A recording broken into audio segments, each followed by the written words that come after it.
చాలా ఇంట్లోంచి బయటకు వచ్చేటప్పుడు తిరిగి వెళ్తాం లేదు అని డిసైడ్ అయ్యే వస్తాం. అందువల్ల మీ ఆకు రౌడీలు కానీ, అలాగే చెప్తున్నా, ఏదైనా మాట్లాడితే అధికారులు కూడా భయపడుతున్నారు. ఎందుకు భయపడుతున్నారంటే చెవుల్లో చెప్తారు, అదే సార్ వాళ్ళ వెనక చాలామంది రౌడీలు ఉంటారండి, కిరాయి హంతకులు ఉంటారంటే, మీకు కరెక్ట్గా యోగి ఆదిత్యనాథ్ లాంటి ట్రీట్మెంట్ కనుక ఒక్కొక్కడికి ఇస్తే,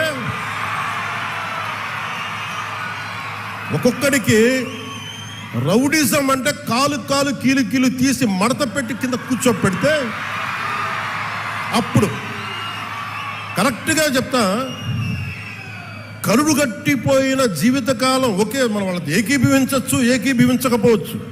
నక్సలైట్స్ తోటి, వామపక్ష తీవ్రవాదులతో మనం ఏకీభవించవచ్చు, ఏకీభవించకపోవచ్చు.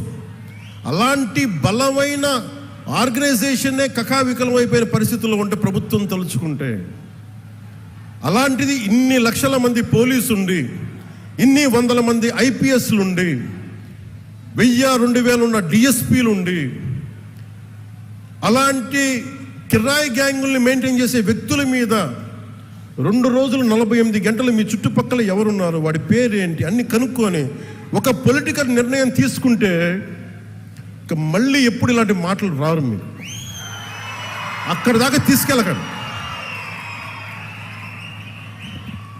మీరు ఇదే చెప్తున్నాను ఇంకొకసారి, సామాజిక మాధ్యమాల్లో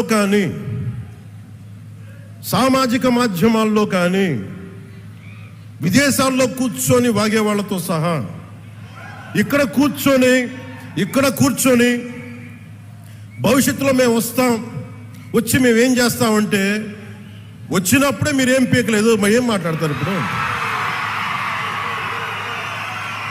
వచ్చినప్పుడే మీరు ఏం పీకలా అంటే ఏమనుకుంటారు? మీరు కూర్చోబెట్టి మీరు బెదిరింపులు చేస్తే భయపడతాం అనుకుంటున్నారా?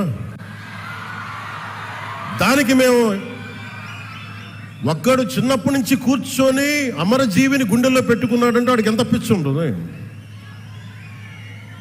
ఏ మ్యాడ్నెస్ ఉంటే ఇలా వస్తాం మేము? ఏ అండదండ లేకుండా పార్టీ పెట్టి ఇక్కడ దాకా వచ్చామంటే ఎంత కమిట్మెంట్ ఉండాలి నీకు, సమాజం మీద, దేశం మీద, రాష్ట్రం మీద, ప్రజల మీద. పద్ధతులు మార్చుకోండి.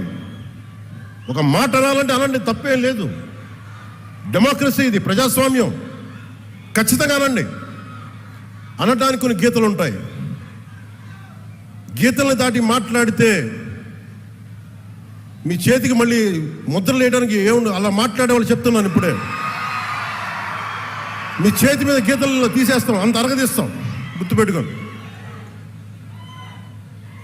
ఏమన్నా కలెక్టర్స్ ఎస్పీల మీటింగ్లో కూడా నేను ముఖ్యమంత్రి గారి సమక్షంలో తెలియజేశాను, ఈ రాష్ట్రంలో రౌడీజం, బెదిరింపులు,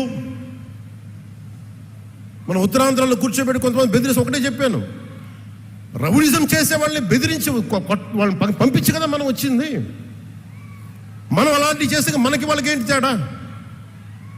ఇది నేను చెప్పాను, నేను జనసేన, మేము ప్రభుత్వంలో భాగం